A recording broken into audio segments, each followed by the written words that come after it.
Gently close your eyes.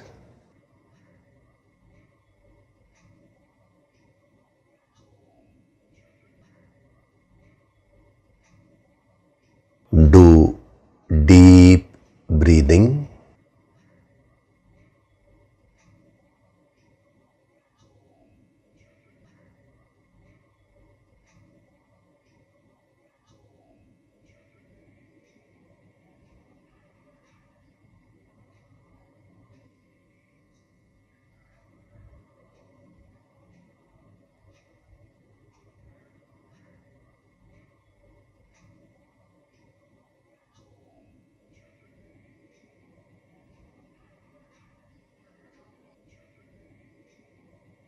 We'll chant Om once together.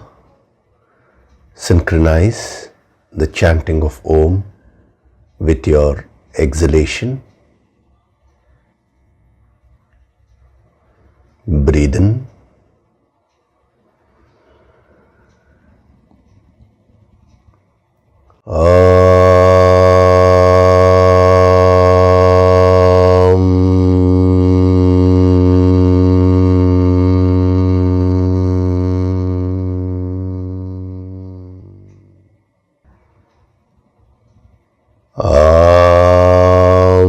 Sahana vavatu, sahanau bhunaktu, sahaviryam karavavahai, tejasvinavaditamastu ma vidvishavahai.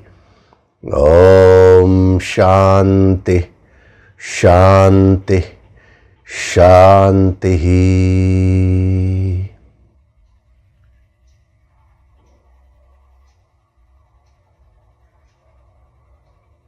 Gently open your eyes.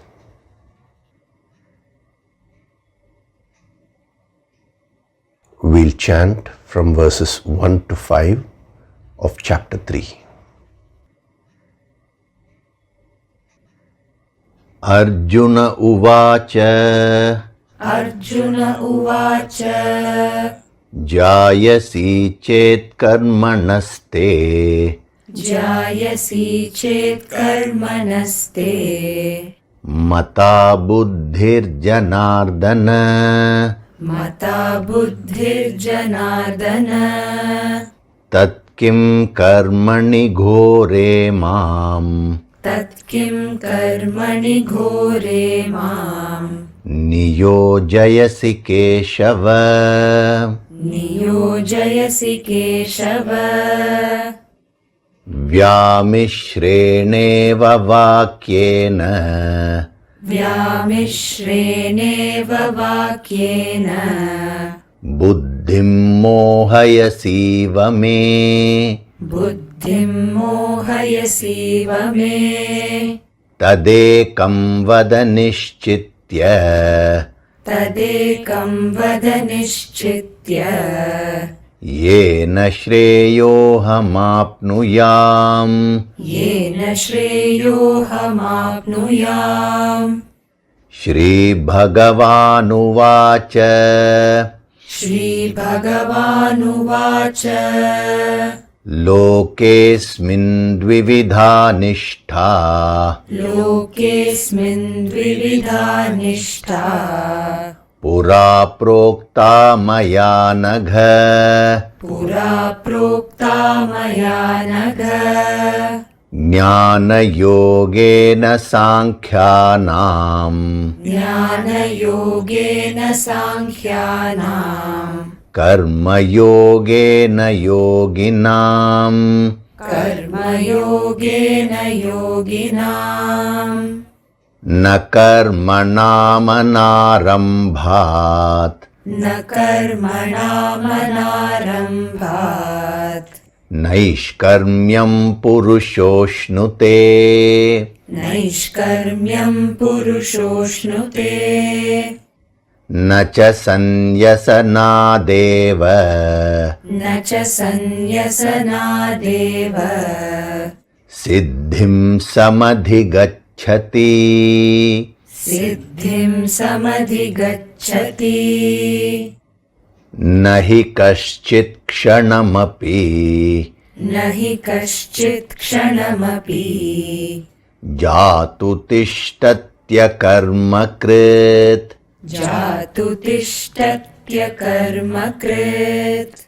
Karyate hyavashah karma. Karyate hyavashah karma. Sarva prakriti jair gunaihi. Sarva prakriti jair gunaihi. Hari Om, and a very good day to all of you.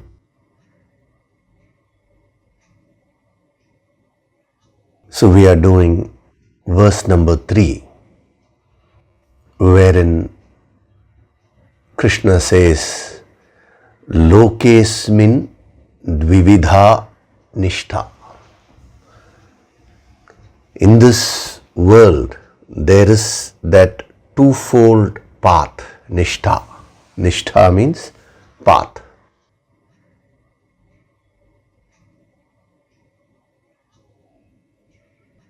So as I was telling you, the construction of this verse is very interesting. Lokesmin, loke asmin. So he puts the word lokah before asmin. Asmin is this. And lokah refers to the different dimensions, the entire universe, whatever you can conceive, the entire macrocosm.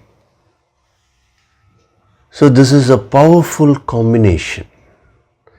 The moment you conceive the totality, now the ego starts melting.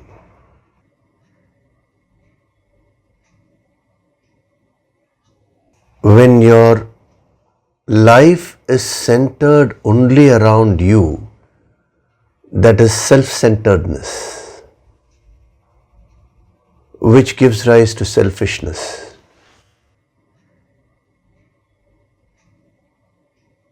Now, if you want to elevate yourself spiritually, you need to expand your vision. It's not merely the vision, you need to expand your consciousness, your identification. See, when we talk about being centered around either the ego or expanding your personality, we are talking about the core identification. See, wherever your consciousness is pegged on to, your identification will also be there only.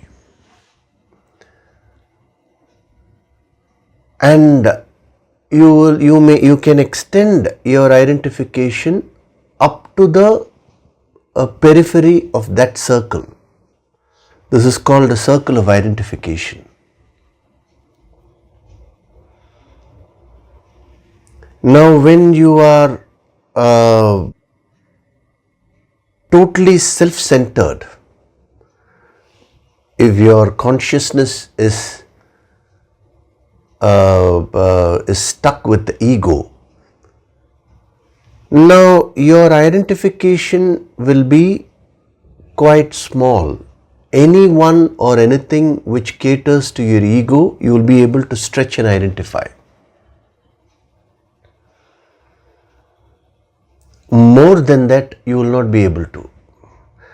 A self-centered person will be able to do activities, will function in life as long as his ego is being catered to.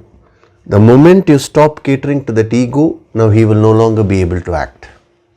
He will lose that enthusiasm, interest. Supposing your consciousness expands up to the level of, let us say, your country, then your entire identification will have the country as a boundary.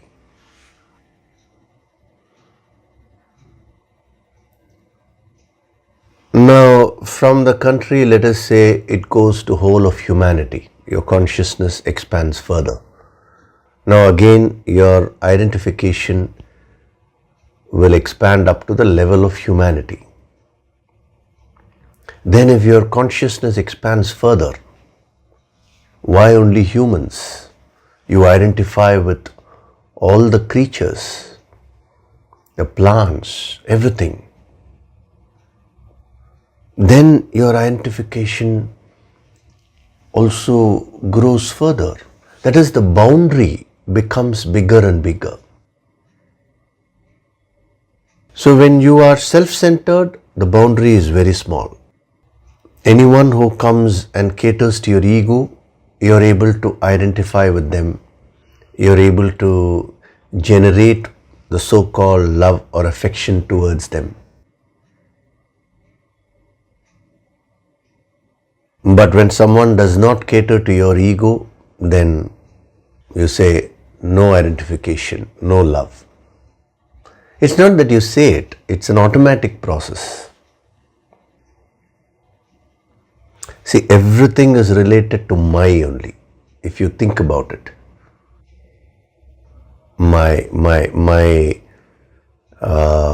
house, my family, my friends. Actually, in the first chapter, Vyasa beautifully demonstrates that. That is the root cause of all stress. When Arjuna sees the opponents in the battlefield, he sees them as his own relatives, cousins, grandfather, all the various relationships he mentions. Everything is centered around him. That perception gave him immense stress. Krishna's perception was not that. His perception was Loke, the wide universe. That gave him all the strength.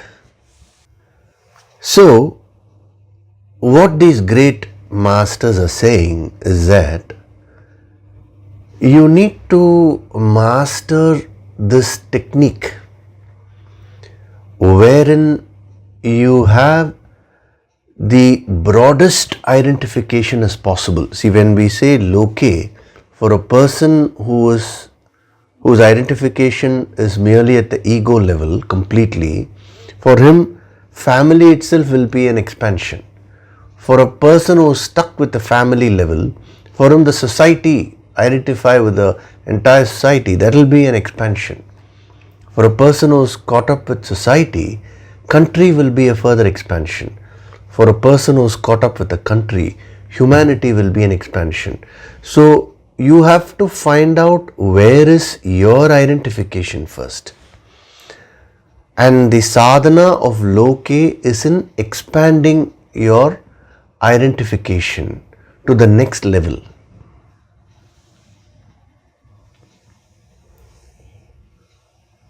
A self-realized or God-realized person identifies with the entire loka. Now you may wonder how. Because he is truly connected with the Lokeshwara. See, the Loka is the vast universe. Lokeshwara is that Lord or the power behind the universe, which rules the universe. Now a master is one who is identified with the Lokeshwara. Therefore, his identification and love spreads to one and all, irrespective of any differences which the limited mind may perceive. Now, what they are saying is, keep on broadening your identification, and as you broaden your identification, your love also will start becoming universal and unconditional. Today, the love will be very narrow. and conditional. So the more you expand your consciousness, the spiritual growth happens automatically. Actually, your spiritual growth is not measured by the amount of knowledge which you have acquired, amount of scriptural knowledge which you have. Many people think one who is well versed with the scriptures is now a spiritual person. No, not necessarily. Your spiritual growth is directly proportional to your consciousness. That is how expanded your consciousness is, how universal your love is, how broad your identification is. A person may not know the scriptures so much, but if he identifies with the totality, then he becomes a Mahatma, he becomes a yogi. He is a yogi. A person may have the entire knowledge of the scriptures, but if he is self-centered, if his love is conditional, then he is not a yogi. He is not a saint.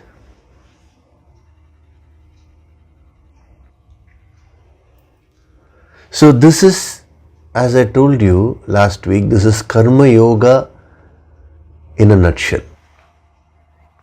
What he's saying is, expand your consciousness to the maximum possible extent, to the infinite,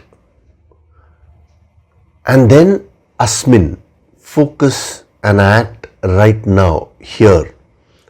Act according to the context.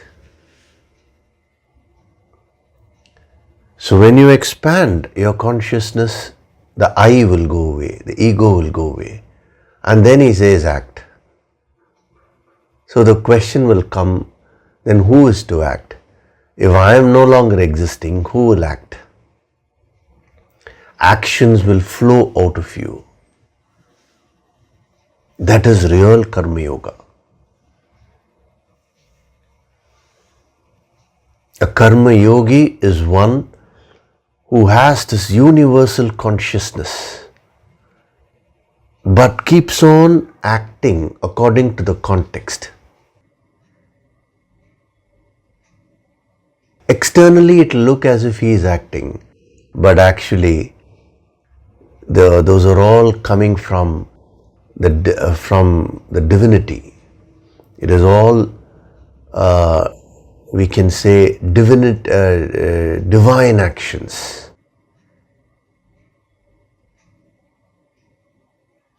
It is an amazing sadhana. You should reflect on that and absorb this deep, deep principle.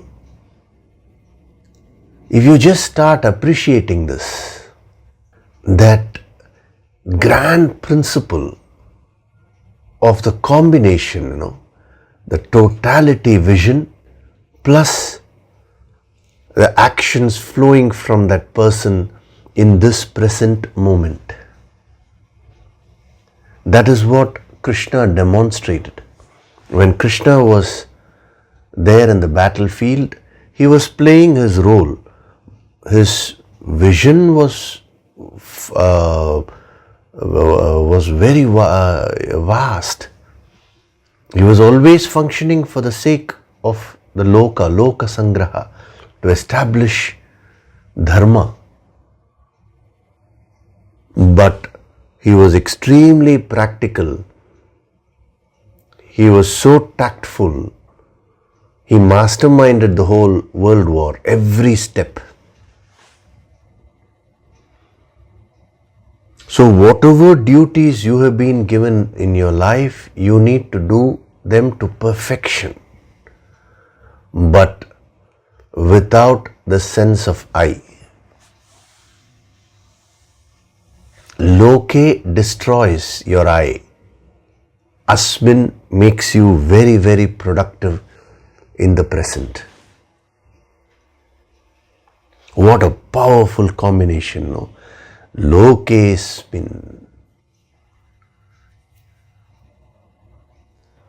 I'll give you some more depth to this. If having absorbed this idea of lokesmin, now you will be in a good position to go into more depth here. If you see the construction of this verse, so I want you to carefully notice this. Shri Bhagavan Uvacha, first phrase. It means the Supreme Lord said. Then Lokaha, that is the second one. And Asmin, Lokesmin. So 1, 2, 3. Then Dvividha Nishta. Dvividha Nishta means twofold path. Thereafter, Pura Prokta, as I mentioned to you earlier, what that path is, all that is explaining. So if you see this construction of this verse, very, very interesting. First thing which is there is Shri Bhagavan, the infinite. And then Uvacha. Uvacha means an expression of the infinite. It is not restricted to merely talking.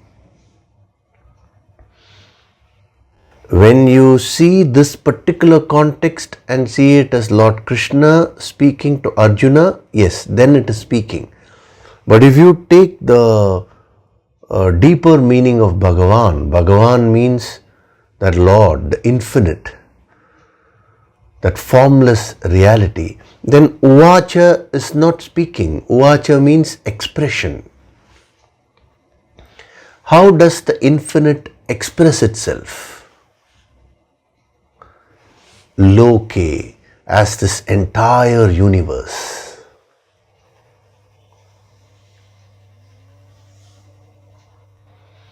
Actually, Lokaha means dimension.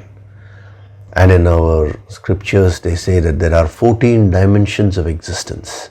It's broadly divided into 14 dimensions. But there are many more subdivisions in that. Like you have, they say the Patala Loka, 7 dimensions there. What is Patala Loka? Patala Loka doesn't mean you have to go below the earth and all that. See, these dimensions are not actual geographical places. See, the moment we talk of dimension, they are different experiences. The experiences with varying frequencies of vibrations. When in another context, I'll explain that in detail. But as of now, you can just imagine this. So there are lower levels of lower dimensions of existence. Then you have the earth. Then you have the higher levels of dimensions, which they called as heavens. And then the Siddhaloka, where there is an experience of the Siddhas and the Yogis. Then you have the highest dimension, which is beyond all this. Now, the totality means maximum the human mind will go up to is a vast universe, but well within this three-dimensional world. But our yogis go way beyond that. They are talking of different dimensions. And then what is beyond all these dimensions? So when we say loke, if you keep on expanding it, you will really reach the infinite. So Shri Bhagavan Uvacha means the infinite expresses itself as what? Loke.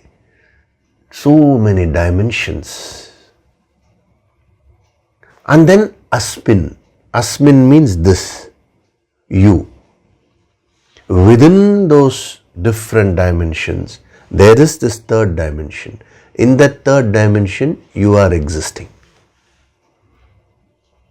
And you have your life.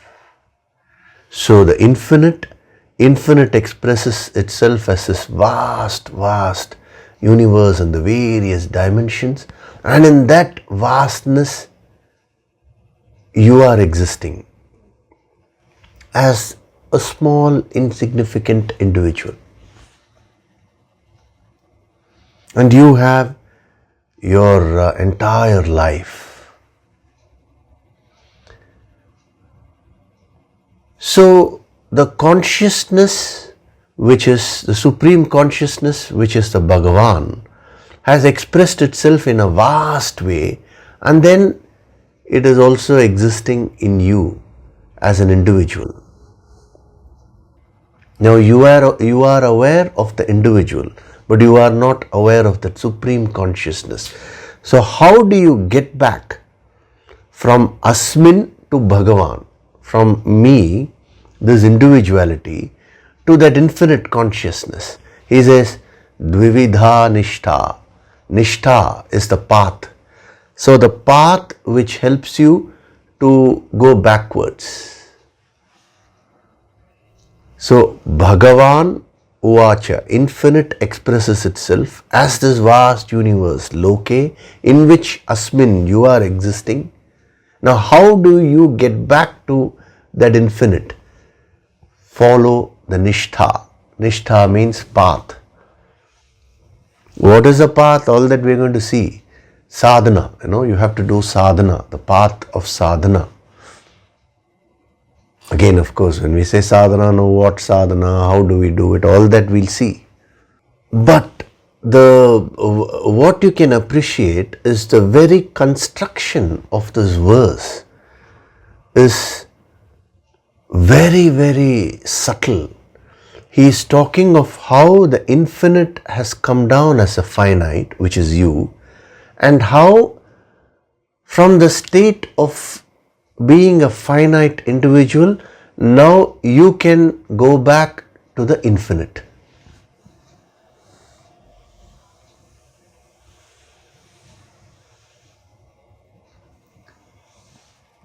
What an amazing construction this is. He is following the style of the Upanishads. If you go to the Upanishads, this is how it is always. It'll always look like a very simple mantra. But then when you go deep into it, you will find the entire, the secrets of your entire life will be there.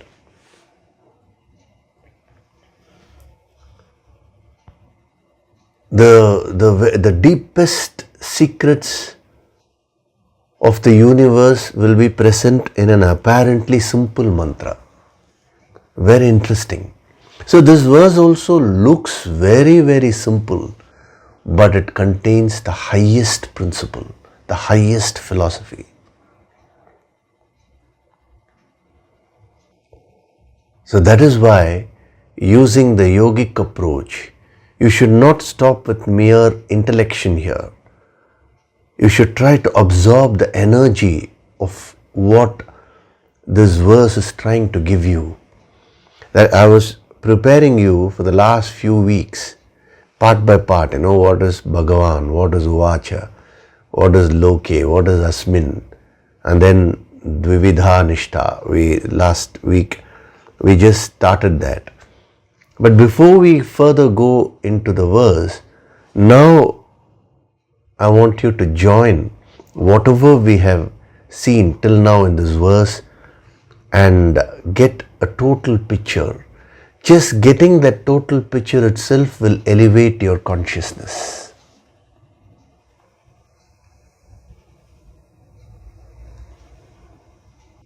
How that one has become two, and how that two became many, and you are one among the many, and how do you get back to that one?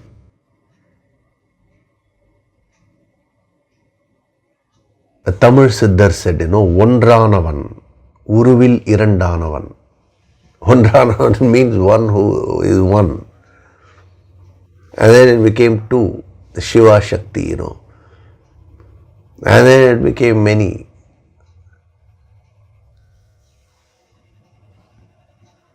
When you absorb the energy of this verse, then that will take you to a very deep state. You will actually get into the real spirit of what the Lord is trying to communicate to us here. If you look at it superficially, Sri Bhagavan Uvacha, Lord Krishna spoke, Lokesmin Dvividha Nishta, there are two many people call it as two paths. There itself they make a mistake. But even if someone says, no, it's only one path, it's a twofold path, fine, they've gone up to that level. It's a twofold path, and what is that? And your mind just gets into that. But if you want to really become a yogi, wait, pause at every step, especially in this particular verse. So every word becomes a sadhana. Shri Bhagavan means the infinite. You get attuned to the infinite. Uvacha, it expresses. Lokesmin, loke asmin. You come to yourself. Now how do I go? Vividha nishtha, the path which I need to take. So once you get into this level of understanding, thereafter when we go into further analysis of what the path is and all that, that will make sense. You will genuinely be able to use the further principles which we are going to see in this verse and in the coming verses to your advantage. You can genuinely travel in the path and go back to that infinite. But when you don't have this total picture, then it is just merely a kind of a bookish knowledge. Probably you may interpret few things intelligently. There are many scholars who give wonderful interpretations. Excellent. But then it stops off with that. But the real power of this verse has to be unearthed, and you have to absorb that. That is what we are doing here in this yogic approach.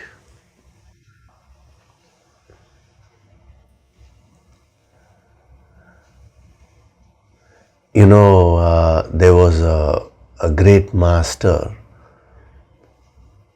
and he was not so much educated. So once a scholar went to him, and the scholar was a great Pandit. He had studied the Vedas, the Upanishads, the Puranas, the Shastras, and he was very good in chanting, so many things, He was extremely eloquent in Sanskrit language. And he went and he started asking the master a lot of questions. The master just kept quiet. So he was quoting from this scripture and from that scripture and this, that, and master just kept quiet, nothing. So then the scholars told him, "Sir, you are not answering anything." To which the master just smiled and he said, "I have been answering, but you are not receiving the answer." Means as he was silent, he was communicating through the energy, but you are not subtle enough to catch, because whatever question he was asking was all about Brahman, the infinite and all that. Still the scholar didn't get the message. He said, "Sir, where did you speak? I didn't hear any answer." To which the master told him, "The problem is, you are trying to hear with these 2 ears. With these 2 ears alone, you can never get your answers. You have to awaken the inner ear. Only then you will hear whatever I am communicating. Now the scholar started becoming very impatient because he was never used to all this. He was more used to just studying the scriptures and having debates and all that. In spirituality, actually in true spirituality, there is nothing to debate. But yet a lot of debates go on. So he was used to that.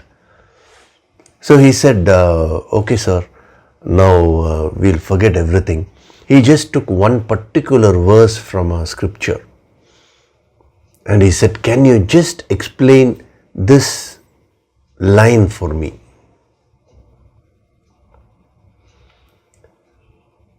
And the master said, okay, I'll try and do that. He said, he used the word, word I'll try, because it's very difficult. Words can't express, So the scholar gave him that text. So he saw that. And he said, no, he gave it back to him and said, you yourself read that verse. Then I'll explain. So he read the first line. And the master started explaining. He said, see, what he says is that supreme infinite. And then the master closed off his eyes. He went off into meditation, The scholar actually became very disturbed because he was not tuning into the frequency of the master. And then when the master opened his eyes, the scholar asked him, sir, what is this? You just started explaining and then you went off. So again the master tried. See, what I wanted to tell you was that supreme infinite, again, eyes closed off, he went off into meditation.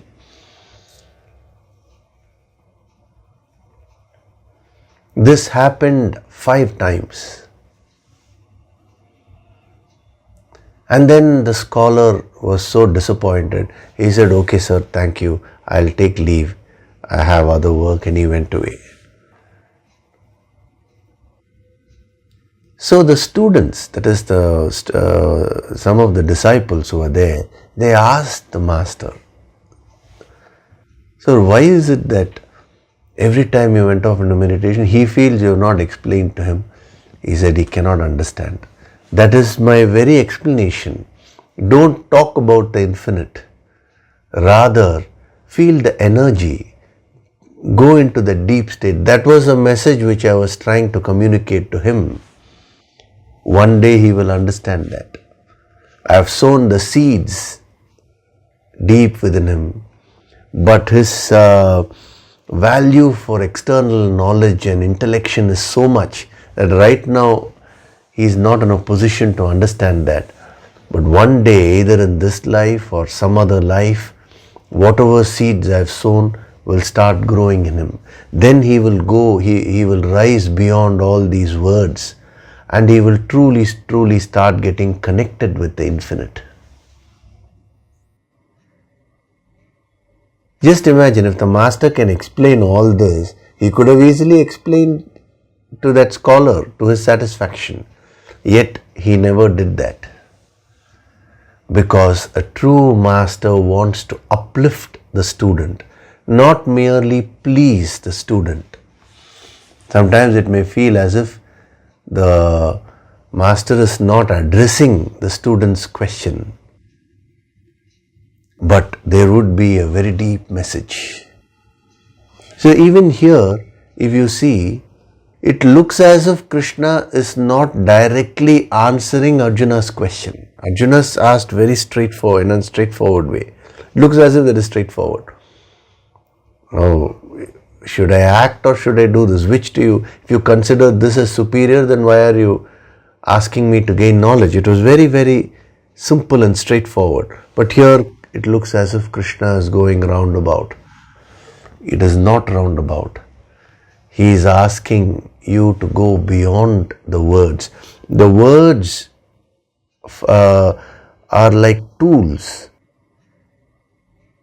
Using those tools, you need to step up and start floating into that infinite space. So Shri Bhagavan Uvacha, that infinite which has expressed itself as what? As Loke. So many dimensions, the vast, vast universe. And then Asmin, I am here existing as an individual. So the moment you feel the energy of this, now obviously that seeking will come within you. How shall I go back to that infinite state? That mumukshatva comes.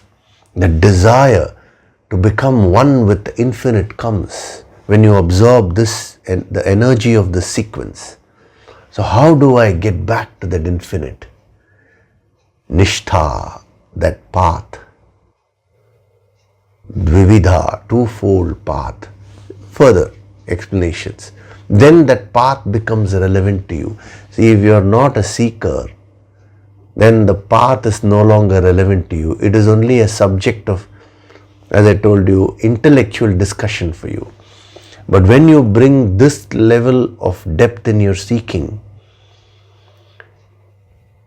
by absorbing the energy of that beautiful sequence which he has given here, then the path is no longer a point for you.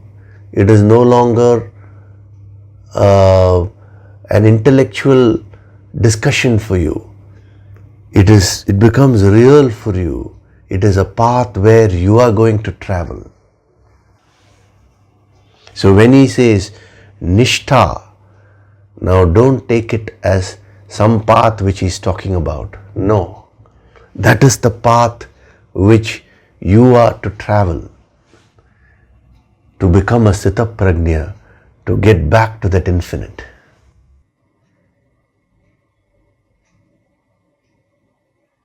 So this is whatever I have given you is like a gold mine,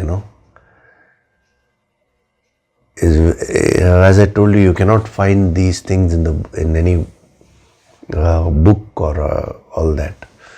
These things cannot be written down. It's very difficult to write them down.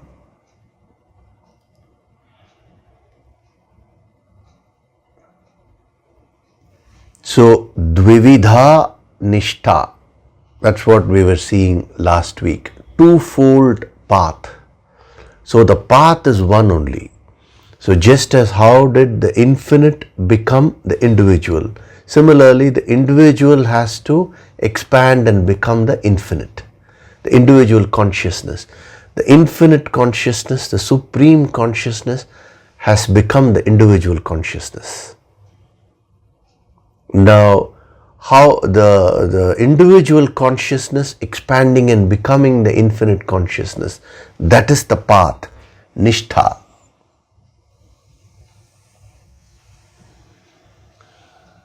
No many paths and all that. It is only the ignorant mind which says that there are many paths to God. In common parlance we may say that, but actually there are no many paths. It is only one road, the expansion of consciousness.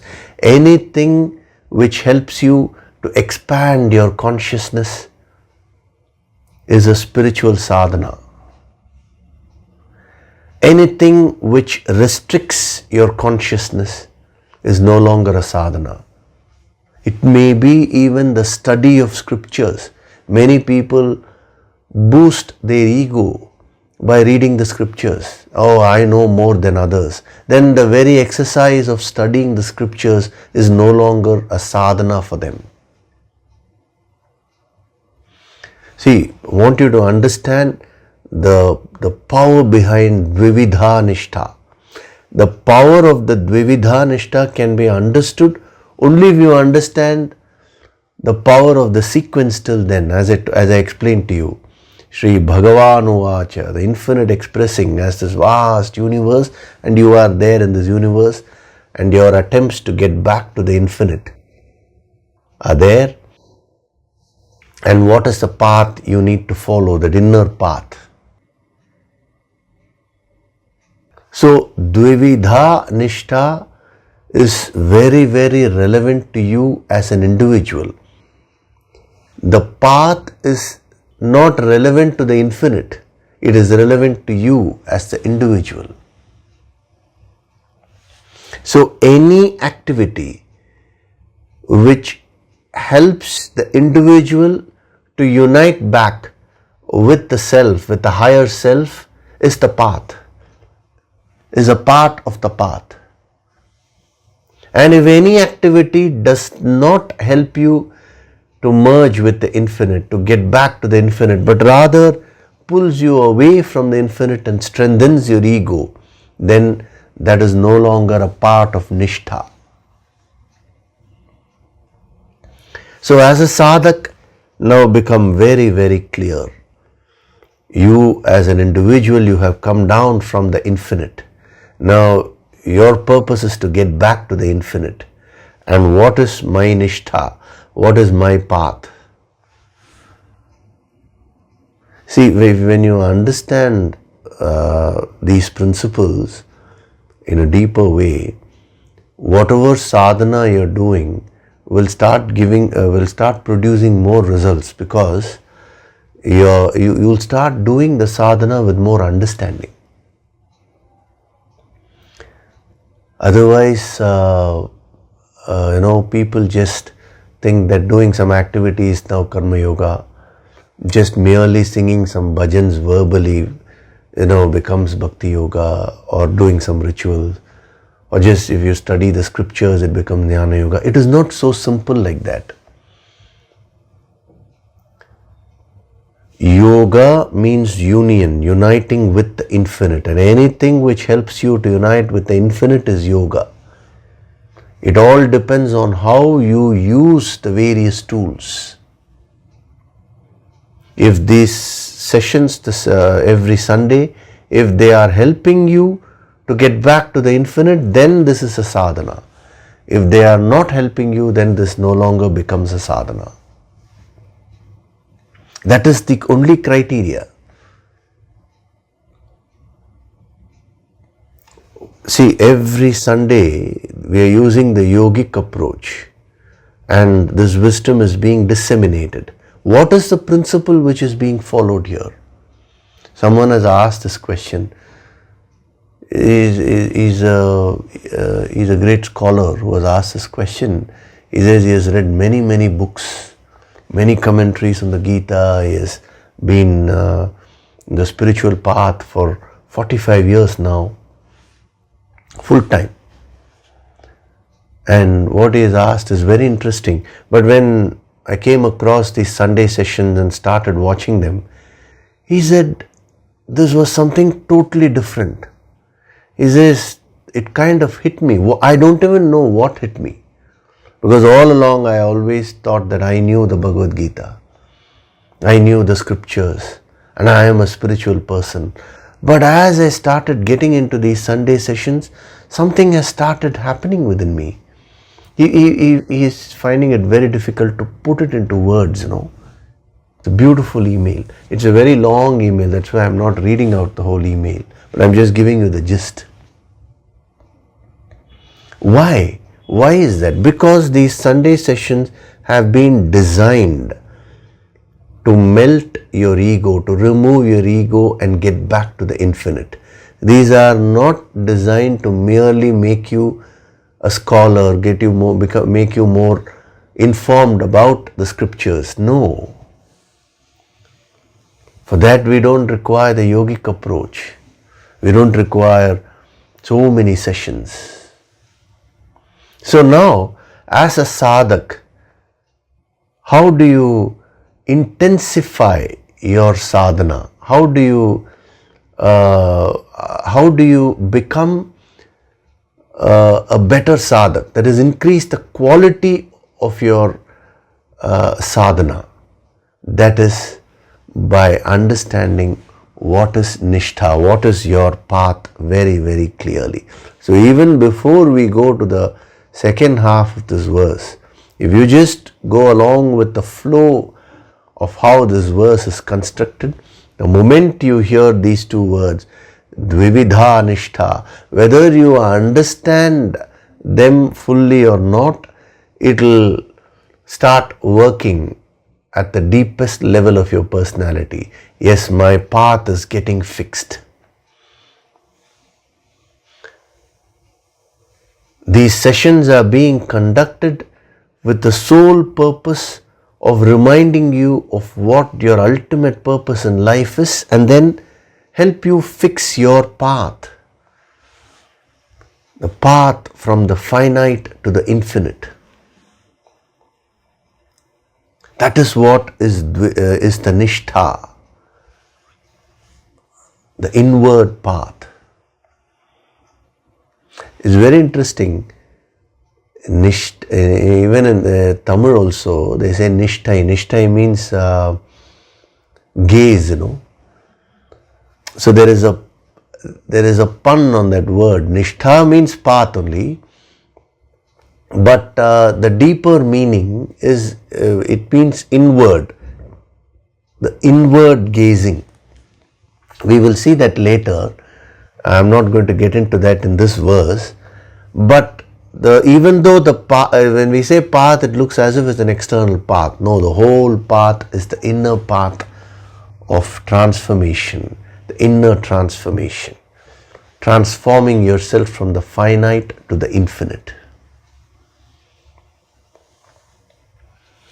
So, dvividha means parts. So he says there are two parts to this one path. So what are the two paths? He says jnana yogena sankhyanam karma yogena yoginam. But before that, very interestingly, he says pura prokta maya anagha. Oh, anagha. Anagha means, sinless one. He is referring to Arjuna as a sinless one, as stated by me earlier. See, again, that is also a powerful phrase, I think by now, you would have got used to this. Within a verse itself, every word we go to, I keep saying very powerful, very powerful. You would have got so used to it. But what I'm saying is true, because when you move gradually like this, you find that every word is opening up so many dimensions. It's amazing. Pura prokta means earlier, as stated by me earlier. Now, a normal understanding of that is Krishna has already given out Sankhya Yoga in the second chapter. So, as stated by me earlier means whatever I mentioned earlier, I've already told you, Arjuna. This is how people interpret it normally. But it is not so simple like that.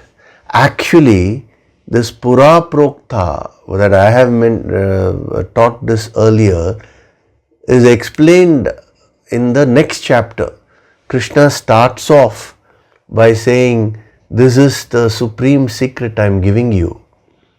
It is, I taught this to Vivaswan, the sun god, Ikshvaku. He gives a list, and then he says, now that knowledge has got lost, in the passage of time, and that I am reviving it to you and giving it to you, Arjuna, he says. When we come there, we'll be seeing all those but if you understand this here now, it will help you to understand those verses when we come there. Otherwise, that has no relevance there. So what does he mean by Pura Prokta? One simple understanding is whatever he mentioned in the second chapter. But the word used here is Pura. Pura actually means long time ago, ancient. Like when we say olden times, Puratana means very, very old. The Puranas, that which happened during the ancient times, probably many yugas before. That's how the word Puranas also come. Just because now there's a long passage of time, they are now calling it as mythology. But if you take the yogic approach, you will see that nothing is a mythology.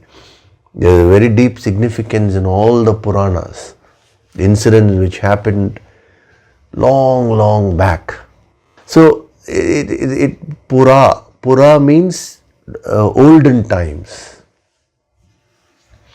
Generally, when we refer to something which just happened a while ago, we will not use the word long back and all that.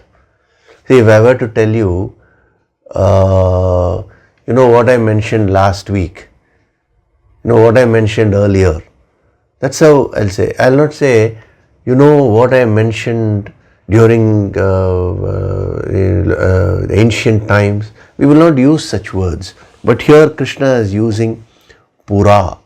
There is a very deep significance to that word.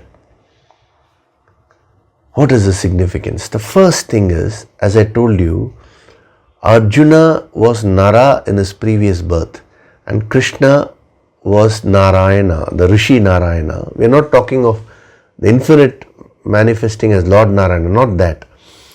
He further manifested as Rishi Narayana. Nara Narayana did the tapas. Narayana was a full manifestation of the infinite and Nara was a partial manifestation. And they both did tapas together. But Narayana being the full manifestation was also the guru of Nara, the practical guide of Nara. So when Krishna says, as I mentioned to you long before, he is trying to trigger that past in Arjuna. Arjuna, your starting point is not now.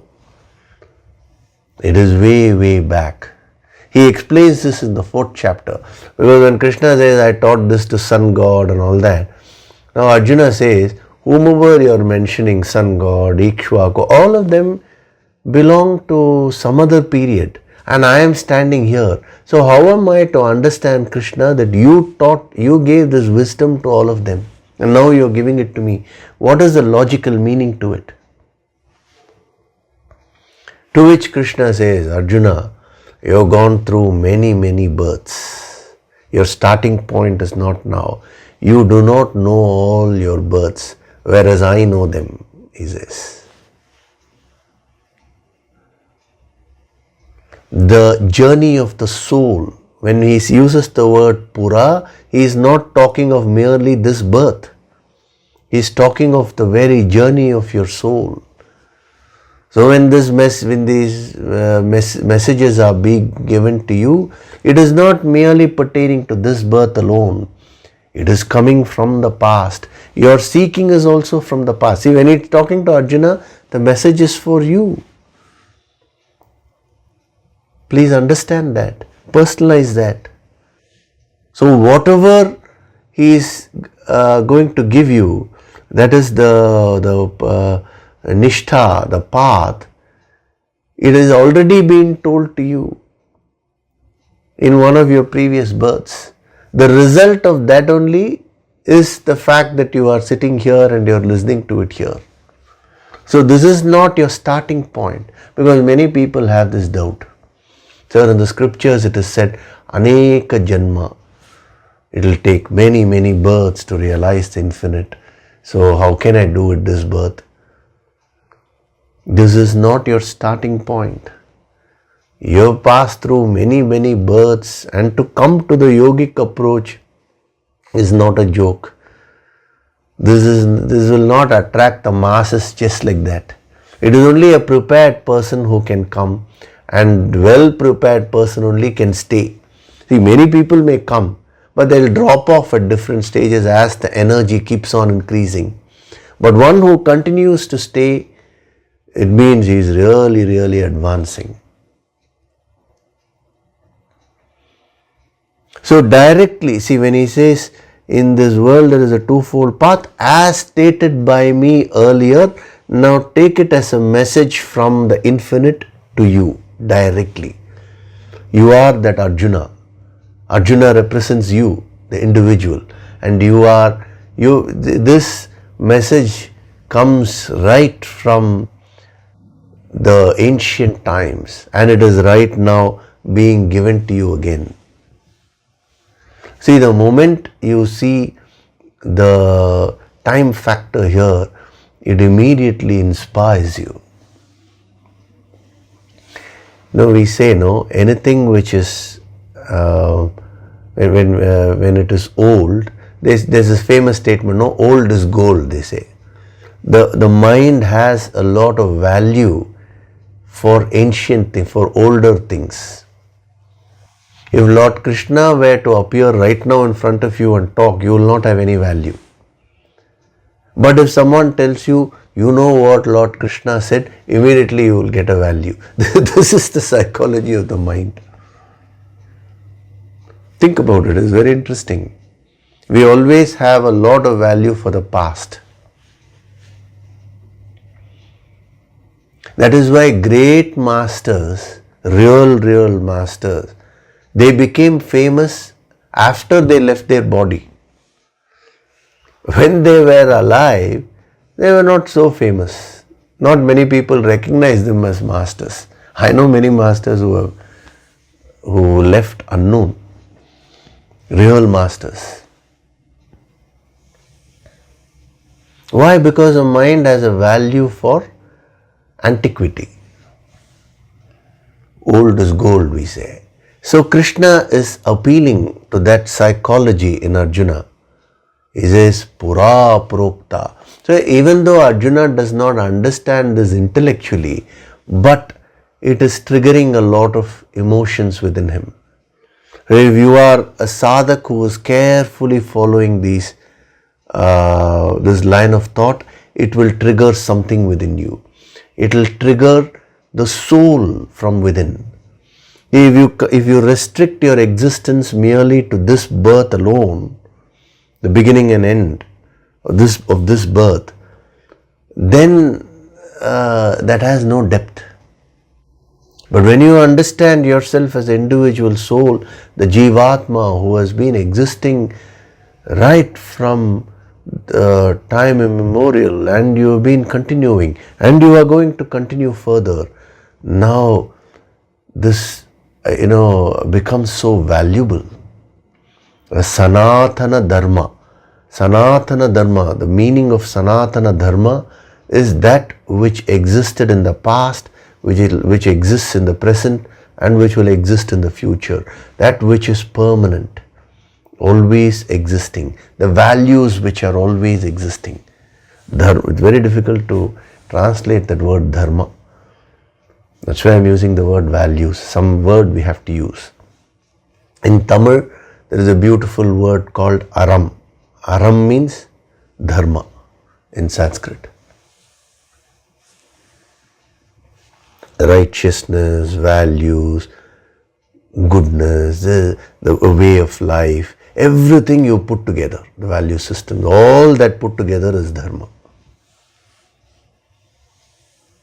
So that Sanatana Dharma. So don't take it as just mere words. So that supreme wisdom which has been coming down through the ages, as he says, as stated by me earlier. It means it has been given to you earlier, but you have missed it. So another opportunity is being given to you in this birth now. So the deeper implication is, don't miss it now. Clinch it.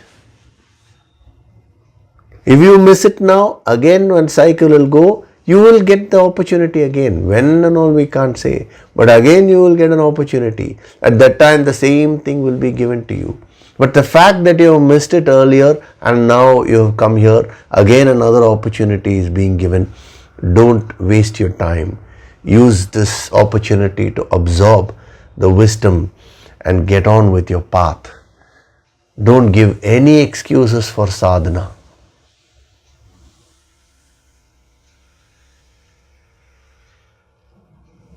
A guru is interested only in one thing, that is you as a soul and your nishtha, the path which will connect you to the infinite. He is not interested in making any personal relationships and all that. That may be incidental.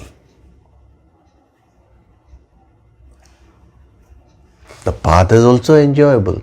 As you're traveling in the train, you may look out, enjoy some nature and all that. But all that is not your goal. Your goal is fixed. That is the infinite.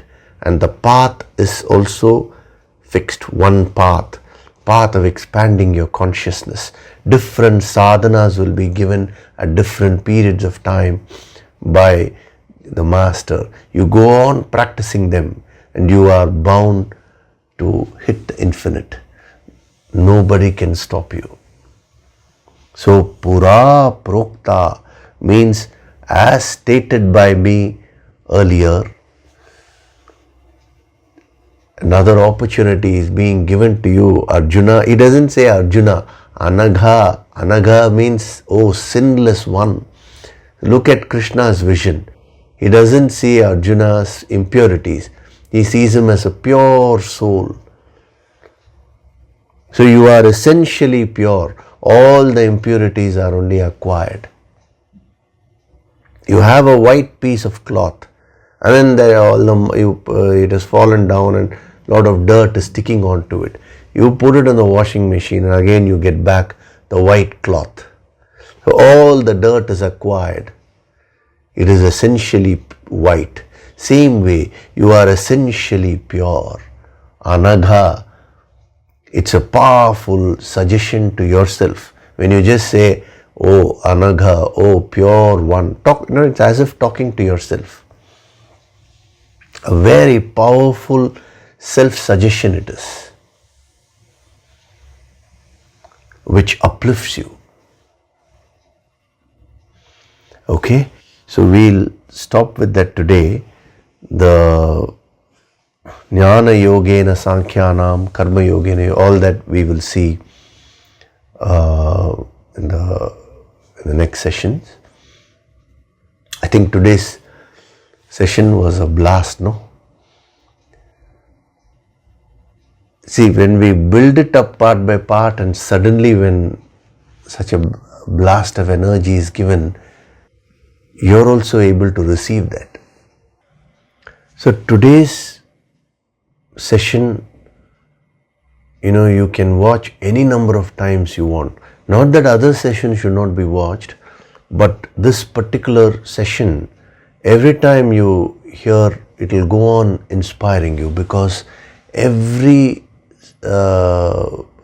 statement which was made were all statements of inspiration to inspire you, to uplift your consciousness.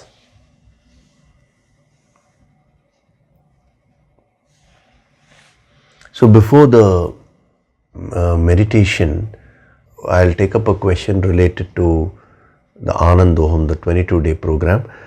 Amrita has asked this question. Pranams Yogishri, I have a 4.5-year-old son. I was wondering if he could be registered for the course on infinite happiness. Considering he is a child, how does one take his commitment for the course? This is something that I have been thinking about. Kindly help me out with this confusion. Thanking you, Amrita. It's a very nice question which you've asked, Amrita. I'll explain the principle behind it. It will be inspiring. So I told you, age does not matter.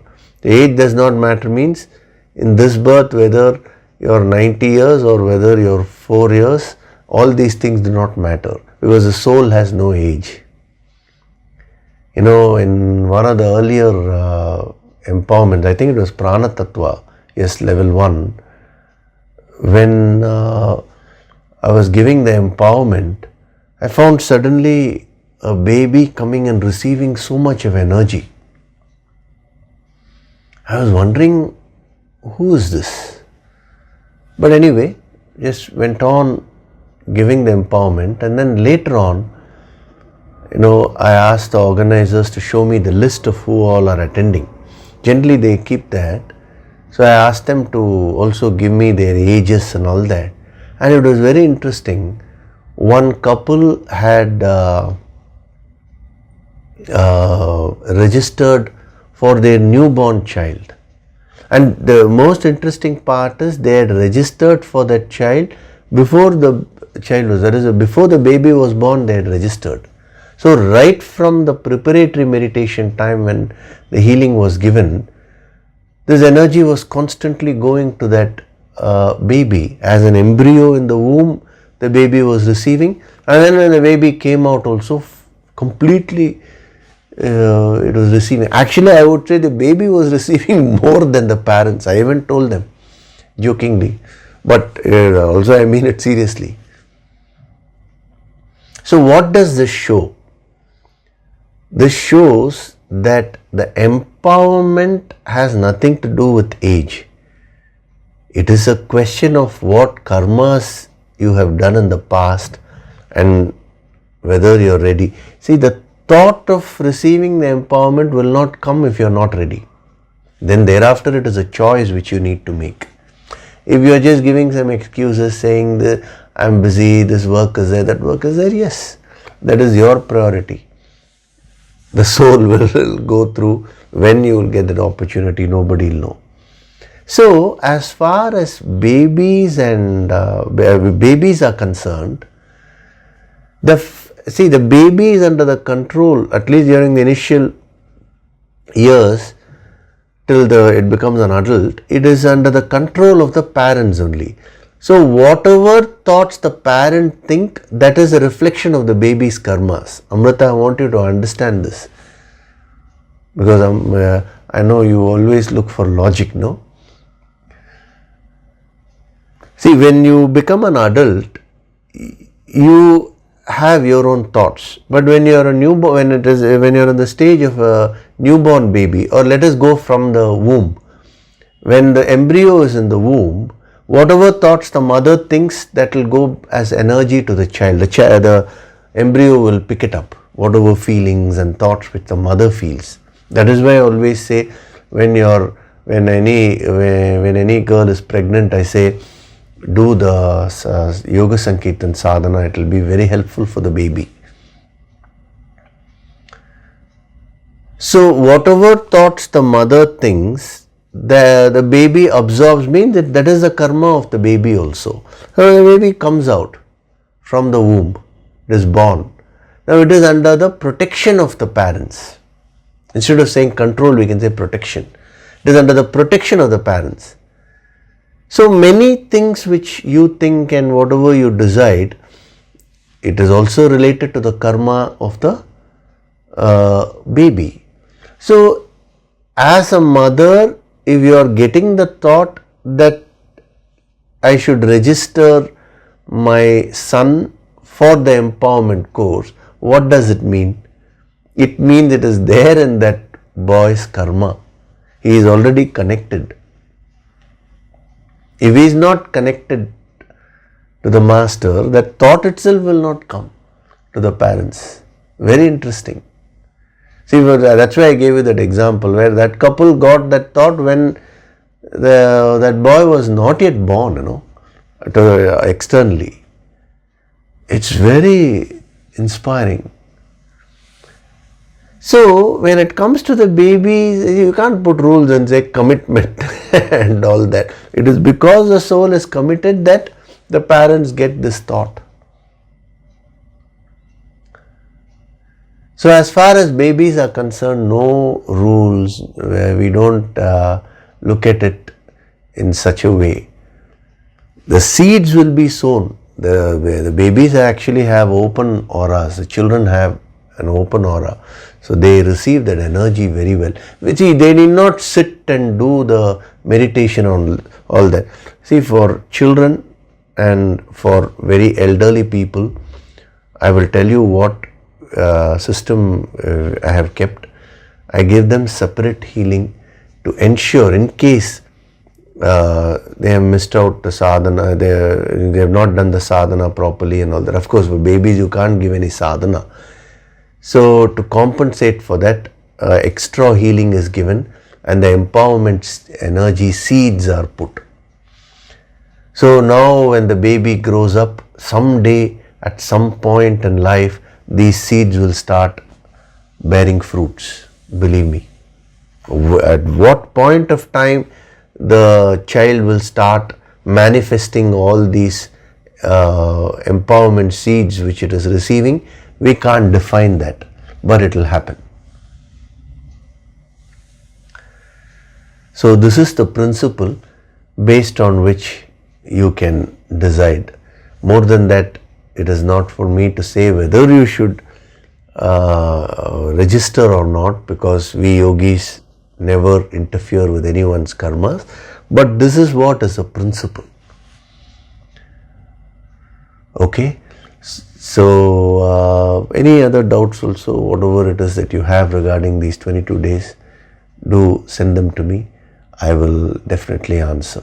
So now we'll do the meditation. Sit in a relaxed way.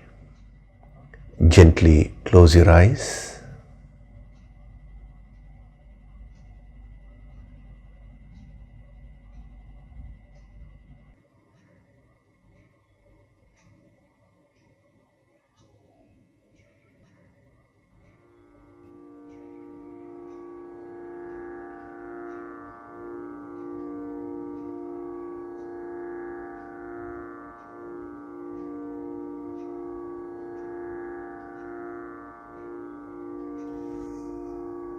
Do deep breathing.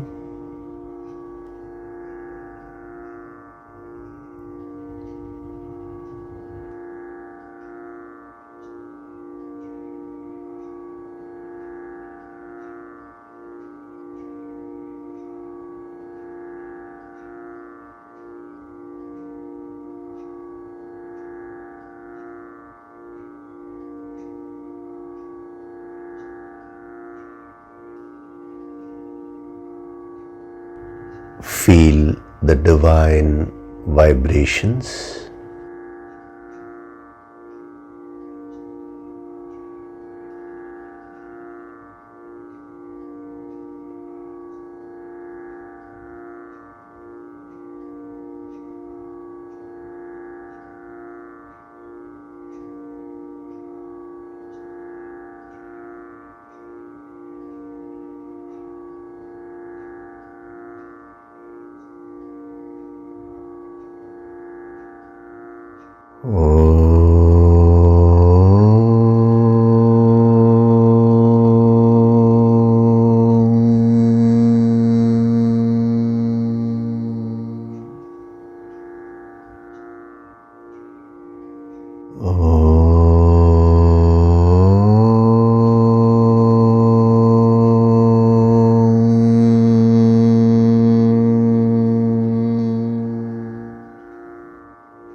With every breath, I'm going deeper and deeper into myself.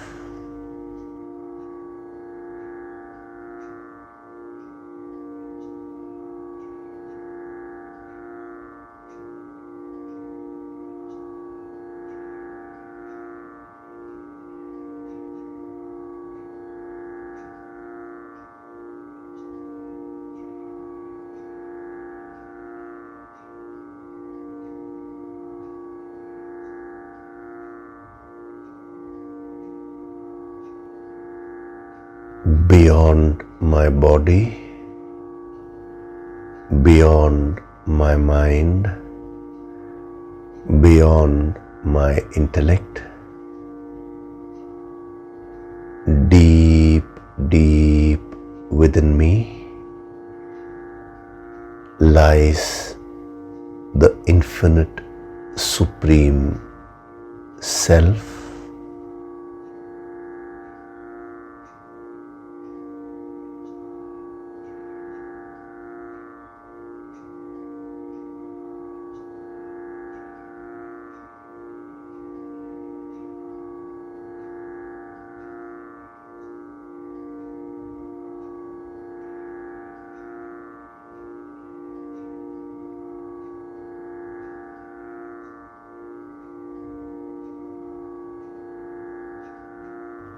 as the individual soul, Jivatma. The purpose of my life is to get back to the infinite consciousness.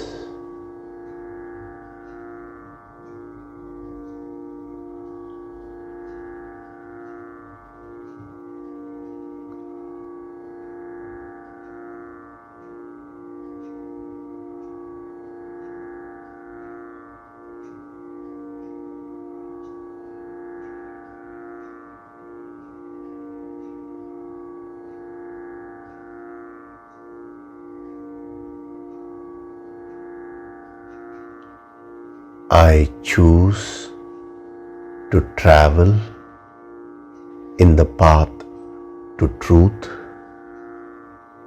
by doing my sadhana diligently.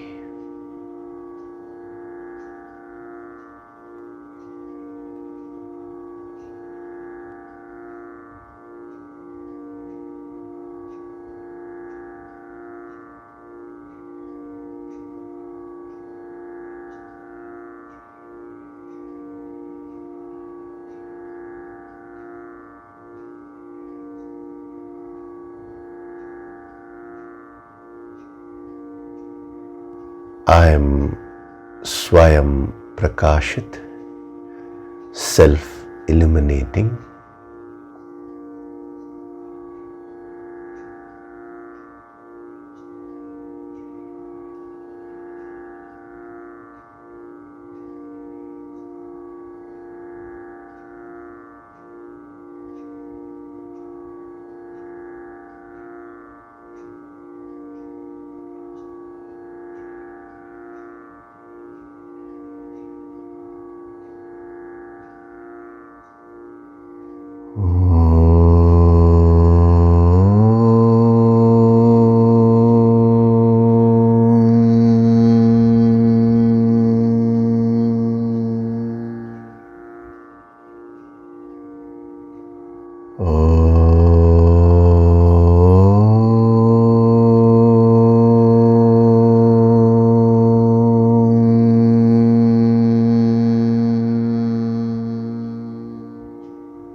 Offer your gratitude to God Supreme.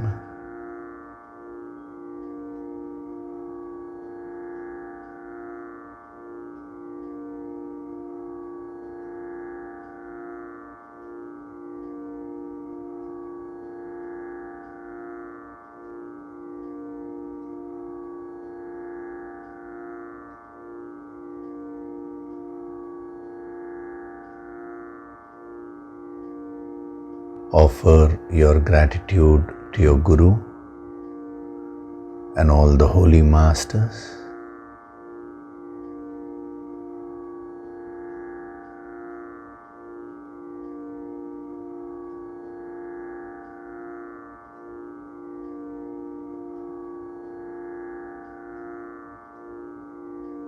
Slowly come back. Wriggle your fingers, your toes. Rub your palms together to create a warmth.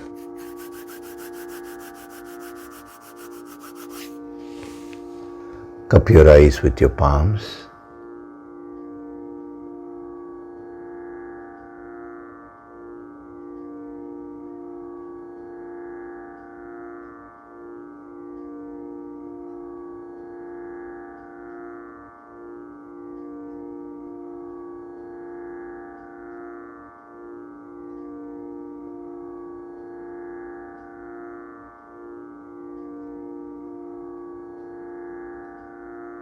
Gently rub your eyes, cheeks, forehead, top of the head, back of the head and neck.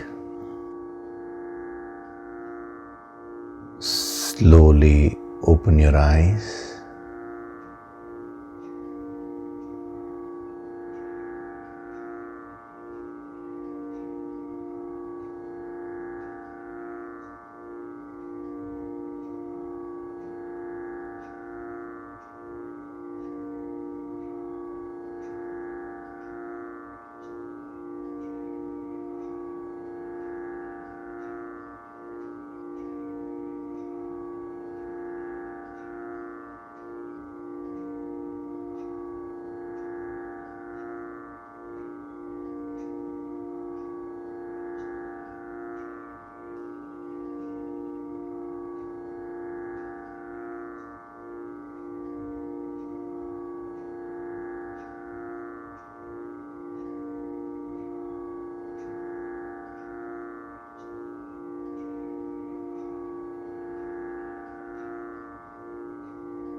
Welcome back.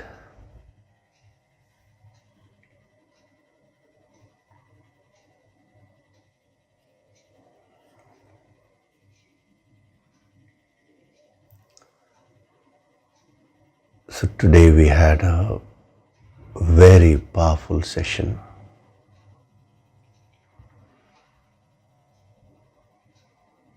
Along with these sessions, I'm also preparing you for the 22-day program of Anandoham in December.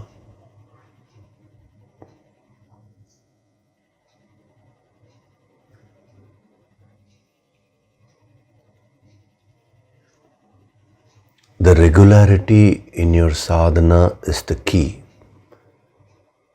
Now, as long as you are regularly applying yourself, the intensity of the sadhana will naturally increase as you keep attending these sessions every Sunday.